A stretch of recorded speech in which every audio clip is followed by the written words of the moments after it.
এবার আমি বলি, অনেকের ঘর বাড়ির সমস্যা আছে। আমার তো এখানেই আপনাদের উপরে আমার দিদিরও রাগ অভিমান আছে।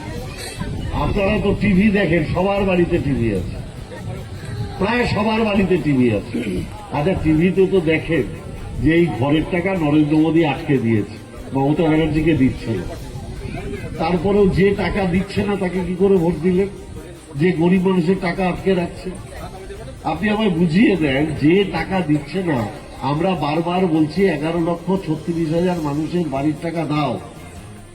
নরেন্দ্র মোদীর দল এলো, পুরো তদন্ত করলো, তদন্ত করে সই করলো যে 11,36,000 মানুষ বাড়ি পাবে। মমতা ব্যানার্জি নিজের টাকা দিয়ে দিল, নরেন্দ্র মোদী তার টাকাটা দিল না, আটকে গেল।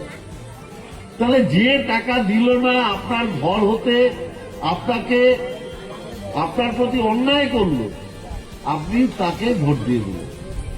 দিদি তো এটাই দুঃখ, আমি করতে চাই, আমায় ভোট দেয় না।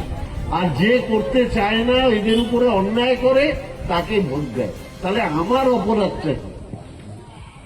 আমি, দিদি আপনারা শুনেছেন, ঘোষণা করেছে এই 11,36,000 বাড়ির টাকা যদি নরেন্দ্র মোদী না দেয়, ডিসেম্বর মাস থেকে দিদি প্রথম কিস্তিতে টাকা দেওয়া শুরু করবে।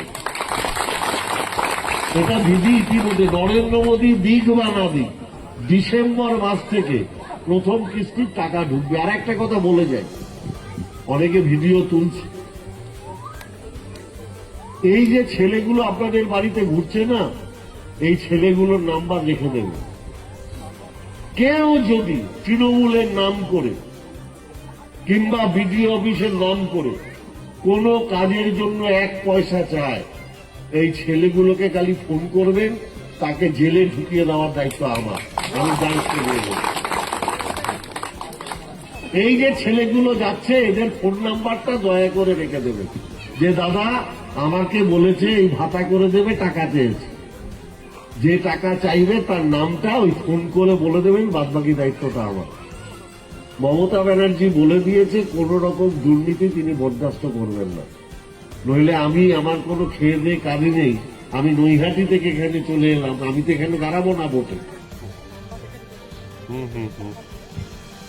হ্যাঁ হ্যাঁ, 100বার। যদি কেউ, মমতা ব্যানার্জি, অভিষেক ব্যানার্জি বারবার বলেছে জিরো টলারেন্স, দলের নাম করে কেউ দুর্নীতি করলে সেটা রেয়াত করা হবে না।